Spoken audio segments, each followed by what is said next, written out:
অনির্বাণের জীবনে যে কোয়েলের আর কোনো গুরুত্ব নেই সেটা আরও একবার কোয়েলের চোখে আঙুল দিয়ে বুঝিয়ে দিল অনির্বাণ। হ্যাঁ বন্ধুরা, ভিডিওতে লাইক দিয়ে দেখতে থাকুন। কোয়েল যখন গায়ে পড়ে অনির্বাণের মন জয় করার জন্য অনির্বাণের সব ফেভারিট কুইজিন রান্না করে ডিনার টেবিলে দেয়, ঠিক সেই সময় অনির্বাণ এসে রাইকে বলতে থাকে যে রাই তুমি কি রান্না করেছো। তখন রাই বলতে থাকে যে আমি খুব সামান্য ডাল ভাত রুটি তরকারি যা করে আমি সেটাই করেছি, আর কোয়েল তোমার জন্য স্পেশালি তোমার ফেভারিট সব কুইজিন রান্না করেছে। আসলে সেসব রান্না তো আমি মোটেও করিনি, আর আমি আমার বাপের বাড়িতে এগুলো করেও আসিনি, তার জন্য আমি জানি না। তো তাই তোমার যদি ওটা খেতে ইচ্ছা করে তুমি না সেটাই খাও। ওদিকে কথা বলা মাত্র কোয়েল বলতে থাকে যে আসলে জানো তো অনির্বাণ, তোমাকে রাইকে বিয়ে করার আগে এতটুকু অন্তত জানানো উচিত ছিল যে তুমি যে চাইনিজ কুইজিন কতটা পছন্দ করো। আমি তো জানো রাই শুধুমাত্র অনির্বাণের জন্যই কুকিং ক্লাসেস গিয়ে এই রান্নাগুলো শিখে এসেছি, তাই না? তুমি বলোনি রাইকে।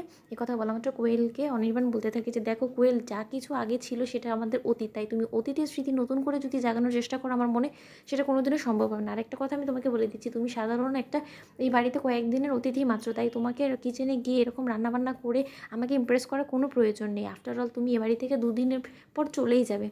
তখন কোয়েল বলতে থাকে যে ও আচ্ছা বুঝতে পেরেছি, আমি কদিন বাদে এই বাড়ি থেকে চলে যাব, তখন নিশ্চয়ই তুমি আমার এই মজার মজার রান্নাবান্নাগুলো মিস করবে, সেটার জন্যই তুমি এই কথা বলছো, তাই তো?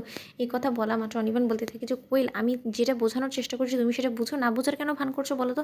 আর একটা কথা আমি তোমাকে বলে দিচ্ছি যে তুমি কয়েকদিন ধরে এসে সব কিছু যদি নতুন করে নিজের করে নেওয়ার চেষ্টা করো সেটা কোনো মতেই সম্ভব হবে না, কারণ এই কিচেন থেকে শুরু করে গোটা বাড়ির উপরে এখন শুধুমাত্র একমাত্র অধিকার যদি কারো থেকে থাকে সেটা একমাত্র রাই। আর তুমি যে রান্নাটা করেছো সেটা আমি মোটেও চেখেও দেখবো না, কারণ আমি সেটাই খাবো যেটা রাই আমার জন্য রান্না করেছে।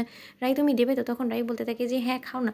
ওদিকে রাই বলতে থাকে যে কোয়েল, তুমি এত কষ্ট করে অনির্বাণের জন্য যে রান্না করলে না, এগুলো বরঞ্চ তুমি নিজেই খেয়ে নাও, কারণ এগুলো তো অনির্বাণ মোটো টেস্টও অবধি করলো না। এই কথা বলা মাত্র কোয়েল বলতে থাকে আচ্ছা অনির্বাণ, এটা আমি রান্না করেছি বিদায় তুমি খাবে না, তাই না? আজকে রাই যদি রান্না করতো তাহলে নিশ্চয়ই খেতে। এই কথা বলা মাত্র অনির্বাণ বলতে থাকে যে না, রাইয়ের সঙ্গ পেতে পেতে না এখন আমিও রাইয়ের মতনই আমার টেস্ট বার চেঞ্জ হয়ে গিয়েছে। এখন রাই যেটা রান্না করে বা রাইয়ের হাতের কোনো রান্না আমি কোনো মতেই মিস করতে চাই না। এই কথা বলা মাত্র কোয়েল বলতে থাকে কই, তুমি আগে তো এরকম অভ্যাস ছিল না তোমার, তুমি তো সবসময় ডিনারে চাইনিজ খাওয়ারই পছন্দ করতে প্রেফার করতে, এখন হঠাৎ করে এতগুলো বছরের মধ্যে কী এমন হয়ে গেলো যে তুমি এতটা পরিবর্তন করে ফেলে নিজেকে? নিশ্চয়ই এটা তুমি নিজেকে রাইয়ের কাছে ইমপ্রেস করার জন্য এই কাজটা করেছো। এই কথা বলা মাত্র অনির্বাণ বলতে থাকে যে না, যখন দুজন মানুষ ভালোবাসা থাকে না তখন একে অপরের ভালো লাগা খারাপ লাগা সব কিছু এক নিমিষের মধ্যে মিশে যায়, জানো তো?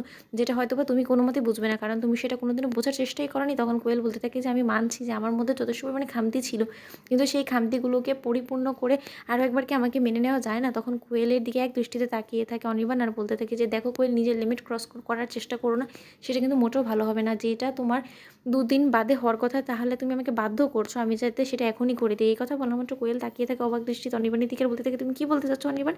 তখন অনির্বাণ বলতে থাকে যে এই যে এক্ষুনি প্রয়োজনে আমি তোমাকে ঘাট ধাক্কা দিয়ে বার করে দেবো লিমিট ক্রস করলে। তো তোমার ভিডিও ভালো লাগলে লাইক এবং শেয়ার সাবস্ক্রাইব করতে ভুলো না।